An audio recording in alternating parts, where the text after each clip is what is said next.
Hello friends, स्वागत है आपका मैक्नोटेक यूट्यूब चैनल में। आज का हमारा जो टॉपिक है वो है मशीन डिज़ाइन ऑब्जेक्टिव्स पार्ट 2। अगर आपने पार्ट 1 नहीं देखा है तो इसके बाद देख लीजिएगा। तो शुरुआत करते हैं। यहाँ पे शाफ्ट डिज़ाइन जो है उसके ऑब्जेक्टिव्स हम देखने वाले हैं। So let's start. First is the standard length of the shaft is.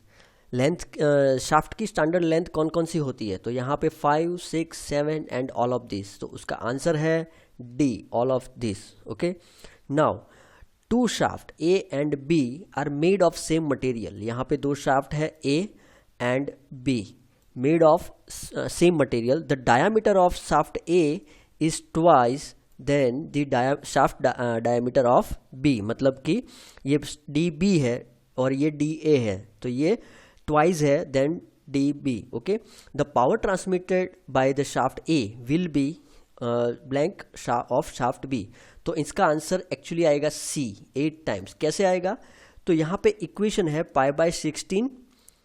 ठीक है, यहाँ पे लिखने में थोड़ी दिक्कत हो रही है, जरा आप समझ लेना। π/16 tau D cube. Okay, so यहाँ पे जो ये इक्वेशन है π/16 टाउ डी क्यूब, ये इक्वेशन हम यूज करेंगे torque transmitted by the shaft. Okay, then यहाँ पे अगर हम डी ए रखते हैं, ठीक है, और इस साइड सेम इक्वेशन में π/16 टाउ डी बी क्यूब, ठीक है, और ये जो डी ए है उसमें आप 100 रख दीजिए। यहाँ पे डी ए में 100 रख दीजिए, और यहाँ पे जो डी बी क्यूब होगा उसके सामने बिल्कुल ऐसा इक्वेशन, उसमें डी बी क्यूब होगा, उसमें आप 50 रख दीजिएगा। ठीक है, डी बी की जगह 50, तो आपको ये आंसर मिल जाएगा 8 times. Okay, now third is the shaft A and B of solid circular cross section are identical except for their diameter dA and dB. The ratio of power transmitted by the shaft A and shaft B. यहाँ पे power transmitted ratio मतलब T A upon T B अगर हम देखें, T A upon T B, तो same equation है friends. क्या equation था इसके आगे? मैंने आपको बताया था π/16 tau D cube. Okay, so यहाँ पे π/16 टाउ डी ए क्यूब और नीचे आएगा π/16 टाउ डी बी क्यूब। तो ऑब्वियसली आंसर होगा सी।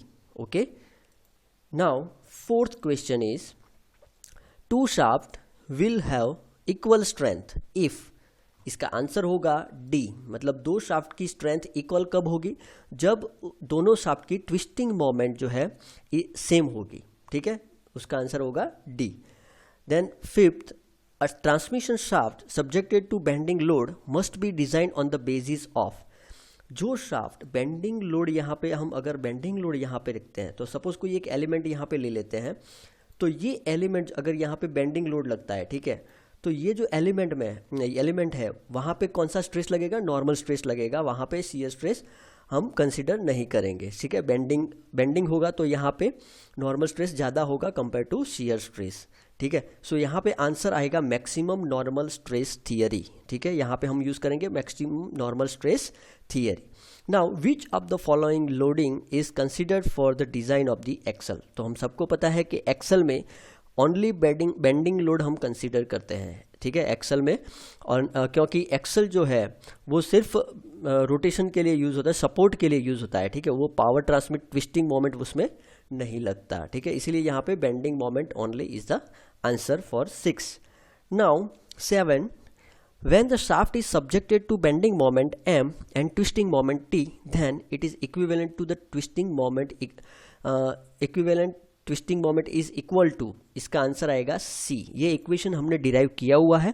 आप देख लीजिए, आई बेल आइकन पे अगर जाएंगे तो शाफ्ट डिज़ाइन जो है उसका मैंने ऑलरेडी वीडियो लेक्चर अपलोड कर दिया है, तो आप अगर उसमें देखेंगे तो ये सारे जो क्वेश्चन है वो आपको क्लियर हो जाएंगे। ठीक है, अब 8, maximum shear stress theory is use for. Maximum shear stress theory, उसको हम बोलेंगे गर्ट्स थियरी।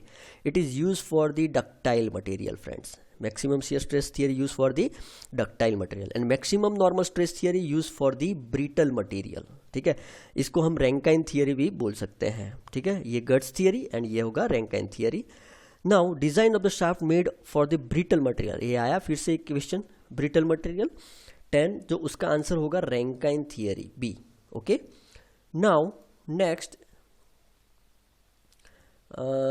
10 क्वेश्चन है उसमें। अब जो हमारा नेक्स्ट चैप्टर है वो है वेरिएबल स्ट्रेसेस इन मशीन पार्ट्स। ठीक है।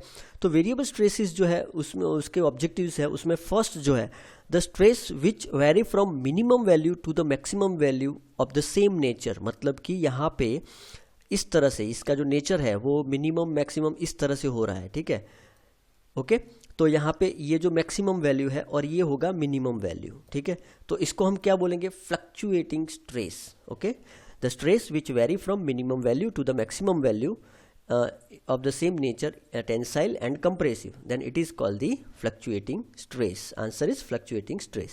The endurance of fatigue limit is defined as the maximum value of stress which is polished standard specimen can be withstand without failure, okay, for infinite number of cycle when subjected to completely reversed load. आपने अगर देखा हो तो इसमें हम इसका भी मैंने आईबोल आइकन पे आप जाइए तो इसका वीडियो भी मैंने अपलोड कर दिया है, ठीक है। कंप्लीटली रिवर्स लोड, इसका एक मतलब पूरा एक हम बोल सकते हैं इक्विपमेंट आता है, ठीक है। उसमें हम स्टैंडर्ड स्पेसिमेन यूज़ करते हैं और इसको उसमें लोड अप्लाई करते हैं, ठीक है। मोटर के थ्रू उसको रोटेट करते हैं और उसमें फ्लक्चुएटिंग लोड अप्लाई करते हैं, ठीक है। तो उसमें हम जो यूज़ करते हैं वो होगा completely reverse load, okay. Then failure of material is called the fatigue when it's fail. अगर fatigue failure है तो वो below the yield point, it fail below the yield point, okay. उसका आंसर होगा D, okay. Then next is fourth one, the resistance to the fatigue failure of material is measured by, ठीक है। Fatigue failure जो है, resistance जो है fatigue failure का, वो किस में मेजर करते हैं, एंड्योरेंस लिमिट, ठीक है। Now the yield point in static loading is higher as compare to the fatigue loading. The yield point यानी कि यील्ड यानी कि जहाँ पे मटेरियल डिफॉर्म होना स्टार्ट होता है, ठीक है। तो स्टैटिक लोडिंग में यील्ड पॉइंट हायर होता है compare to fatigue loading, okay. Then 6 factor of safety for fatigue loading is the ratio of, यहाँ पे फटीग लोडिंग जहाँ पे आता है वहाँ पे एंड्योरेंस लिमिट आएगा, ठीक है। तो endurance limit to the working stress, so answer is C. Then when material is subjected to fatigue loading the ratio of endurance limit to the ultimate strength, इसका रेशियो क्या होगा फ्रेंड्स 7 में, उसका answer आएगा C 0.50। The ratio of endurance limit to the ultimate strength, okay, in a fatigue loading is 0.50, okay. Then 8, the ratio of endurance limit in shear to the endurance limit in flexure is 0.55. 8 में answer होगा C.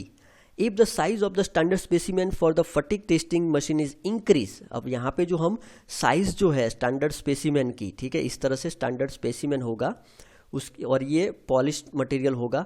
अगर इसकी size हम बढ़ाते हैं, ठीक है, size बढ़ेगा तो फ्लक्चुएटिंग स्ट्रेस भी बढ़ जाएगा। अगर स्ट्रेस बढ़ेगा, फ्लक्चुएटिंग लोड बढ़ जाएगा तो उसकी जो लाइफ है, एंड्योरेंस लिमिट जो है वो है डिक्रीज होगी, ठीक है।